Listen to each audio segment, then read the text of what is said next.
Friends, వాళ్ళ నత్తళ్ళు దోసకాయ curry అండి. ఎంత చక్కగా చేసే కర్రీ అండి, బాగుంటుంది కూడా. చూడండి ఫ్రెండ్స్, నత్తళ్ళు ముందు నానబెట్టుకొని అదంతా క్లీన్ చేసుకున్న తర్వాత శుభ్రం కడుక్కున్నాక ఆయిల్లో వేపుకోవాలి.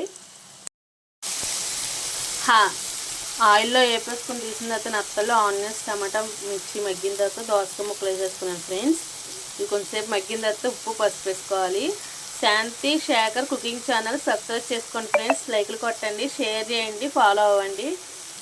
చాలామంది షేర్ చేసుకొని సబ్స్క్రైబ్ చేసుకోండి ఫ్రెండ్స్. ఈ లింక్ కింద ఇంకా వీడియోస్ చాలా వరకు ఉన్నాయి. కొంచెంసేపు మగ్గబెట్టుకుందాం ఫ్రెండ్స్. మగ్గిన తర్వాత కొంచెం ఉప్పు, పసుపు వేసుకుందాం. కొంచెం మూత పెట్టేసుకుంటాను ఫ్రెండ్స్.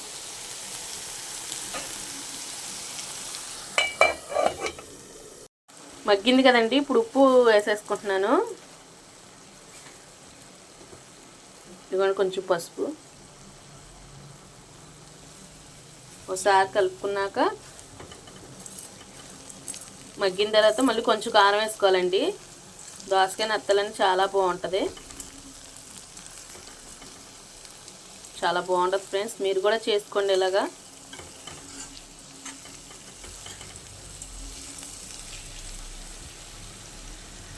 కొంచెంసేపు మూత పెట్టుకుందామండి. మగ్గిన తర్వాత ఇప్పుడు కారం వేసుకుందాం.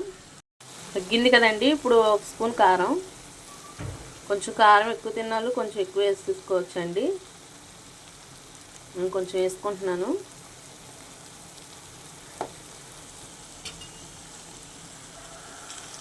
ఆయిల్ పైకి తెలిపేది కదండి, అప్పుడు వేసుకోవాలి కారం. దోసకాయ నత్తళ్ళని చాలా బాగుంటుంది ఫ్రెండ్స్. దోసకాయ ఎండి చేప ఒకటి, దోసకాయ ఎండ్రాయిలు ఒకటి బాగుంటుంది ఫ్రెండ్స్.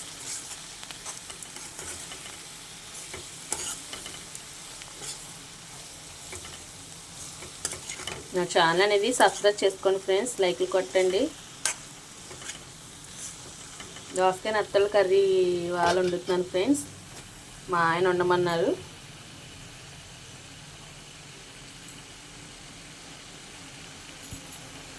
కొంచెంసేపు మగ్గి పెట్టుకున్న తర్వాత ఆయిల్ చూసారా, కలుపుకున్న తర్వాత అలా పైకి తేలుతుందో. లేత దోసకాయ అయితే తొందరగా మగ్గిపోయింది ఫ్రెండ్స్. చూడండి ఎంత తొందరగా మగ్గిపోయిందో. ఆయిల్ కూడా పైకి తేలిపోయింది. ఇప్పుడు కొంచెం వాటర్ యాడ్ చేసేసుకుందాం.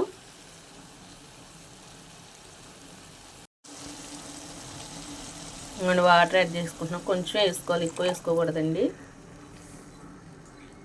ఎందుకంటే ఎక్కువ వాటర్ అయినా మరీ కూర అనేది గ్రేవీ కాకుండా ముక్క బాగా మెత్తబడిపోద్ది, నుజ్జుగా ఉంటుంది. కొంచెం వేసుకొని ఇలాగ ఒక 2 నిమిషాలు ఉడికిన తర్వాత అయిపోయినట్టేనండి. చాలా బాగుంటుంది కర్రీ అనేది. కొంచెంసేపు ఉడికిన తర్వాత ఆ నత్తలు వేపేసుకున్నాం కదండి ముందు ఆయిల్లో, అవి వేసేసుకోవాలి. కొంచెంసేపు ఉడికిద్ది లోపల మూత పెట్టేసుకుంటాను ఫ్రెండ్స్. చూసారా ఫ్రెండ్స్, ఆయిల్ కూడా పైకి తేలింది, దగ్గరికి అయిపోయి వచ్చింది కూర. ఇప్పుడు నత్తలు వేసేసుకోవాలి ఫ్రెండ్స్.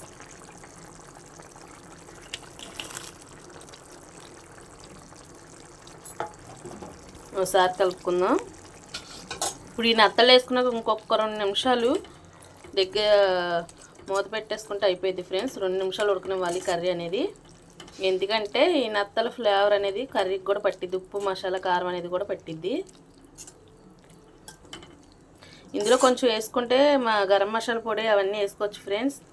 నేనైతే వేసుకుంటలేదు. వేసుకుంటే కనుక మీరు వేసుకోవచ్చు, బాగుంటుంది. నేనైతే వేసుకుంటలేదండి ఫ్రెండ్స్. ఒక 2 నిమిషాలు అయిన తర్వాత చూద్దాం ఫ్రెండ్స్. మూత పెట్టేసుకుందాం.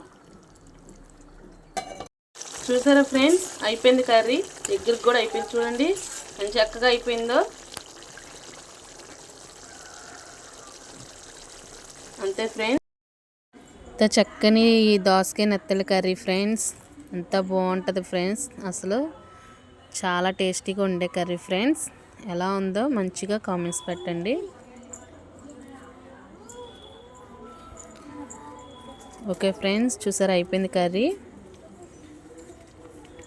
ఓకే ఫ్రెండ్స్, చూద్దాం, దగ్గరికి అయిపోయింది ఇంకా. Bye friends.